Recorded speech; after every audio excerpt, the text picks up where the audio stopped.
njool mi première mi-temps bu sap-sap bu gone yi teg loo njëkk a jàngate ci li nga xam ne mooy première mi-temps Pape Thiaw ak i goneem sur l'ensemble di première mi-temps. El Hadj Malick sama waa ji maa lay ziar. delloo ziar sama yaa ngi fi jàmm bu baax. mi ngi dox sa internet yëpp. muy El Hadj Malick yow moom suñu waay nga.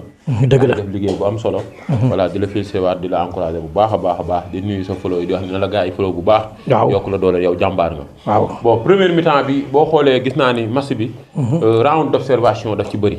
maanaam ñaari équipe yi kenn ku si nekk jox nga sa morom cër. intensité ak rigueur ak engagement bi ci gars yi doon xaar gisuñu ko. parce que boo xoolee tactiquement les équipes sont très bien disciplinées. moo tax espace yi bëriwul. boo xoolee Mbappé gis naa gars yi xaw nañu ko may espace mais bu yoree bal da ngay gis benn Moussa Niakhaté wala Gana Gueye wala le jeune Malick Diouf dañuy daw def charge ci moom. loolu la nag parce que match la boo xam ne ñaari équipe dañuy rante woon 2002 lii bëri mu nekk match boo xam ne ñu àddunaa koy xaar. il fallait que nii lay demee boo xoolee round d'observation 15 premières minutes loolu la gars yi gis mais ba ci première mi-temps bi li 45 premières minutes yëpp da ngay xam ne ñaari équipe yi kenn ku si nekk yaa ngi bàyyi xel sa morom yaa ngi am loo koy sóoraalee parce que tamit c'est un match de très haut niveau. Sénégal nag boo xoolee France moo gën a teg tànk ci bal bi mais le Sénégal est plus dangereux am nañ ñaari occasion franc mooy le poteau de Nicolas Jackson ak bal bi nga xam ne moom la Ismaïla Sarr mandé ca duma ko bal en tout cas gars à lui pour ñu Sénégal gagner parce que lii c'est le très haut niveau lii ça pardonne pas. lii nga am raté ko nii ñoom bu ñu ko amee duñ la pardonné j'espère que nag ñoom duñ ko am ba koy dugal et j'espère que Ismaïla Sarr va se retraiter en deuxième mi-temps wala tamit solution am parce que match bi c'est un match prenable la France est prenable te gëm naa ne bu ñu appuyé sur accélérateur bi bu ñu débordé tamit mën nañ dugal léegi na gars yi gën a concentré wu rek ñu dugal maa ngi gis un très bon match de Krépin Diatta mi ngi ci ak El Hadj Malick Diouf nos latéraux sont bien Koulibaly bi ñu doon am inquiétude gi war nañu à 40% moo mën booy Moussa Niakhaté il est en train de jouer son match kon li mu doon wax naan contre la France le coach n'a pas besoin de nan laa ko mën a waxee di joxe discours ak yooyu mi ngi koy wane. kii Niakhaté il a élevé le niveau. Gana Gueye il n'est pas à 100% mais mi ngi géré Lamine Pape Gueye toujours impeccable parfois nay wàññi longue passe yeeg genre affaire yooyu mais dans l'organisation il est intéressant Pape Gueye moom c'est le métronome du milieu de terrain c'est lui qui dicte le tempo. Gana Gueye Lamine Camara je vois que ni moom mi ngi def pressing mi ngi def et tout mais sans son pressing y a rien. je vois Gana Gueye nu mu tudd Lamine Camara derrière l'attaquant bon je vois que ni ça marche pas quoi Lamine Camara daal gis naa ne moom ak Gana Gueye mënuñu bokk terrain donc en deuxième mi-temps dañ cee la indi ki nga xam moom mooy Habib Diarra Ismaïla Sarr nekk gu ci certes mi ngi daw di tourner en rond mais Ismaïla Sarr apporté wul dara Ismaïla Sarr il doit percuter Ismaïla Sarr occasion bi daf koy dugal léegi nag Iliman Ndiaye teel a ñëw wala le jeune Ibrahima Mbaye Lamine Camara tamit gis naa tamit Habib Diarra ñëw wala Pape Matar parce que derrière les attaquants gis naa ne ñoo ko ci gën a nekk à l'aise Pape Matar wala le jeune Sapako wala Habib Diarra parce que ñoom dinañ def box to box mais Lamine Camara daal gis naa ni moom place bi Gana Gueye daal di jouer la mën a jouer quoi après derrière les attaquants gis naa ni tey laa ci am confirmation que ni ça kii pas Sadio Mané Sow mi ngi gérer mais ba léegi il n'est pas trop percutant Sadio bi gars yi bëgg a gis dëgg gisaguñ ko gis nañ ko ci Koundé bi nga xam ne moo gën a oyof ci benn accélération il a réussi à faire la différence kon na gën a fixé gën a bës gëm naa ni bu Sadio Mané jëlee responsabilité bu fixé rek Sénégal peut être dangereux gis nga ko sur une accélération rek gis nga ko il a fait la différence mooy bal bi nga xam ne moom la kii mandé Jackson aussi tamit mi ngi ci quoi mais na gën a na ci gën a nekk quoi na gën a appuyer na gën a concentré wu dans le jeu moom da ngay gis ni techniquement Jackson c'est le haut niveau en tout cas daal c'est une très bonne première période de côté sénégalais vraiment Sénégal mu ngi ci matcham à part quelques erreurs moom rien à dire boo xoolee tey bu ñu doon évaluer premier mi-temps bi le Sénégal a été plus dangereux que les Français est-ce que France am na tir cadré je pense pas kon tactiquement on est discipliné li ñu war a football ñu ngi koy football seulement il faut améliorer certaines choses muy perte de balle yi relance rapide relance kii comprendre nga et concrétiser les occasions loolu laa gis mais sinon à part ça moom Sénégal mu ngi ci matcham te gëm naa ne fi ñu ko teg bu ñu ko tegul avec plus d'efficacité et plus d'engagement on va gagner ce match inchallah. El Hadj Malick Diouf noo ko gisee El Hadj Malick Diouf matcham. non El Hadj Malick Diouf nice. mi ngi gérer Olysée il a été neutralisé Olysée kenn gisu ko te pour man c'est le poison c'est le danger numéro ku contenir Olysée benn 10 minutes waxuma la 45 minutes rek jàmbaar nga léegi nag benn partie moo jeex def na une seconde partie na gën a yokk cere doole ñeex rek fi mu ko teg foofu la xam nga 45 minutes yàlla may ñu dem parce que match la boo xam ne c'est un match très serré gis naa ne espace yi bëriwul match la boo xam ne bon la France c'est un gros morceau boo ko mënul gagner tamit fexeel ba bul ko ñàkk quoi man loolu laa leen dolli match la boo xam ne buñ ko mënul gagner El Hadj Malick nañ ko bañ a ñàkk quoi mais suñu latéraux yi muy El Hadj Malick Diouf muy Krépin ils ont en train de faire leur match quoi ñu ngi jég vraiment surtout Krépin il m'a agréablement surpris parce que gars yi ñu Antoine Mendy nekk na ci nekku man yàgg naa xam ne Krépin bu amee tuuti il va gérer ça loolu moom awma ci doute voilà mais en tout cas ils sont en train de faire deux matchs dans l'ensemble daal Sénégal mi ngi ci match bi. deuxième mi-temps bi ñu ngi ci koo yaakaar ne bu duggee mën naa baax Bara Sapko Ndiaye. ak ki nga xam ne moo nekk Habib Diarra Pathé Ciss loo xalaat. bon ci kanam tuuti moo gis naa Habib Diarra nag jël place Lamine Camara mu teel a ñëw Iliman Ndiaye wala Ibrahima Mbaye nañ teew jël place ki nga xam ne moom mooy Ismaïla Sarr loolu moom moo des mais Jackson baax na nañ ko ci bàyyi Pape Gueye mu ngi ci bu ñu demee ba yàlla def ñu dugal Paris Ciss ñëw à la place de Gana Gueye parce que Gana tamit ci blessure la jógee mais mën na gérer ba si kanam quoi sinon à part ça nice. ok merci El Hadj Malick ci kanam tuuti merci. Sénégal dañ ko humilier ci diggante match bi nga xam ne doon na ko am ak équipe nationale bu France fële ca New Jersey Mame Diarra nan nga jàngate ginnaaw match bi nga xam ni gone Sénégal yi def na ko match moom catastrophe la.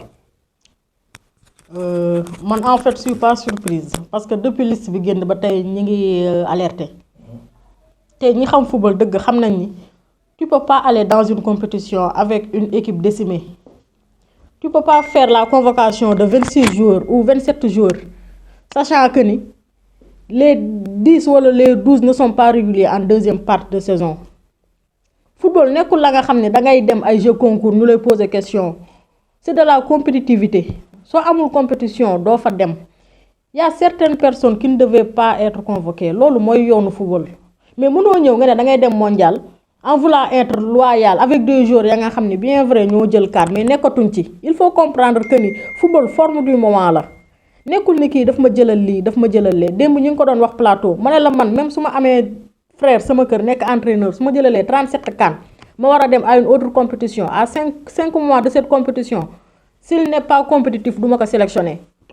Le football ne pardonne pas il faut gars yi xam loolu Pape Thiaw man je ne sais pas ce qu'il a pris tu peux pas te permettre di jouer face à la France di teg un défenseur ba nga xam ne il est resté 3 mois sans jouer.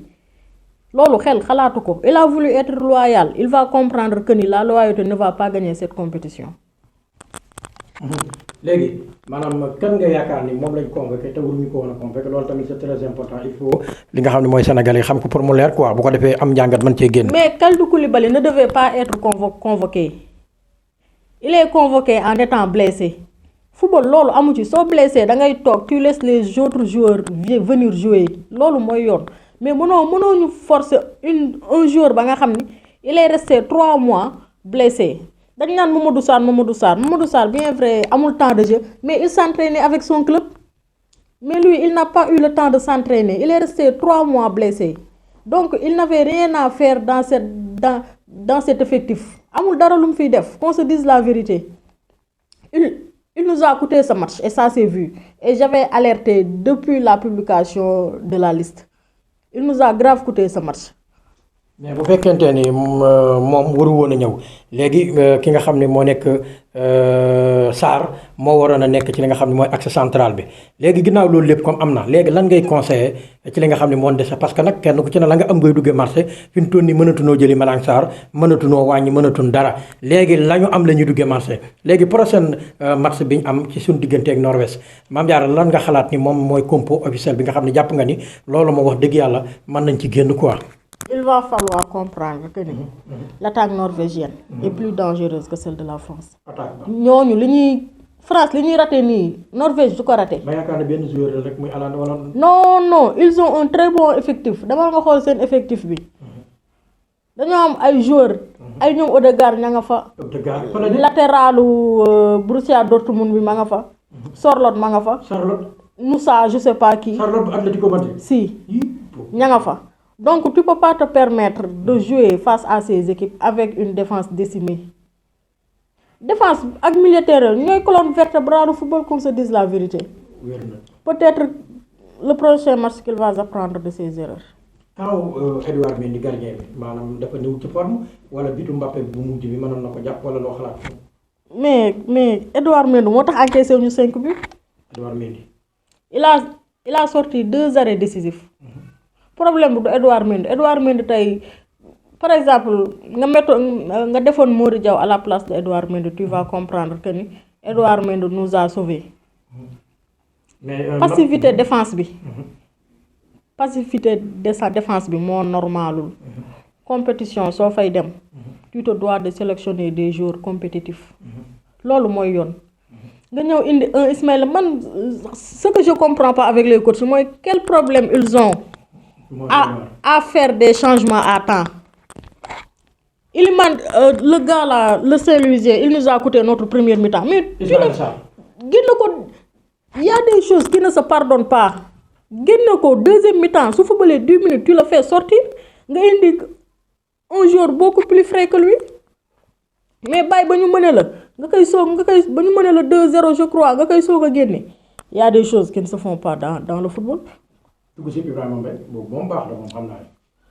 Dogo Manela, Ismaïla Sarr, à la 60e minute ou à la 55e minute, nous avons indi un joueur beaucoup plus frais à l'image d'Ibrahima Mbaye. Mom, il perce. Il ne fait pas de pas en arrière. C'est ce que le football pour un attaquant. Il est décisif. Bien vrai qu'il a un temps de jeu à Paris, mais il mérite sa place dans l'effectif.